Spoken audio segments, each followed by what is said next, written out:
ইবতেদায়ী মাদ্রাসা জাতীয়করণ, এমপিওকরণ অনেকবার অনেকভাবে অনেক সরকার ঘোষণা দিয়েছিল, কিন্তু আজ পর্যন্ত কোনো সরকার এখনো পর্যন্ত বাস্তবায়ন করেনি।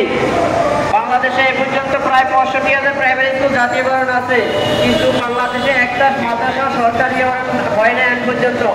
1988 সালে সরকার এরশাদ বাংলাদেশটা বিশ্বের কাছে একটা ইসলামিক রাষ্ট্র হিসেবে ঘোষণা দিয়েছিল, কিন্তু সেই সুবাদে আমাদের বাংলাদেশে 65,000-এর বেশি প্রাইমারি স্কুল জাতীয়করণ অবস্থানে আছে, কিন্তু একটা মাদ্রাসা হয় না। উচিত ছিল প্রাইমারি স্কুলের চাইতে বেশি মাদ্রাসা জাতীয়করণ হওয়া, আজ পর্যন্ত একটা মাদ্রাসা জাতীয়করণ হয় নাই।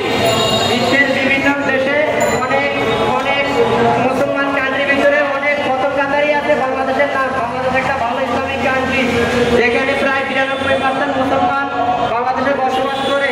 এই দেশে এই বৈষম্যতা দূর করে বাংলাদেশে ইসলামিক শিক্ষা শিক্ষিত দেশ হিসেবে বিশ্বের কাছে পরিচিত করা উচিত।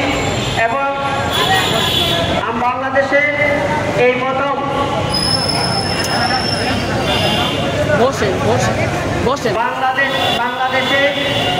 বাংলাদেশ একটা বিশ্বের কাছে ইসলামিক কান্ট্রি হিসেবে ভালো পরিচিতি হিসেবে আছে এবং প্রথম কাতারই আছে, কিন্তু এই দেশে ইসলামের শিক্ষা অনেক স্লো এবং সরকার এটাকে চাচ্ছে না আগায় নেওয়ার জন্য।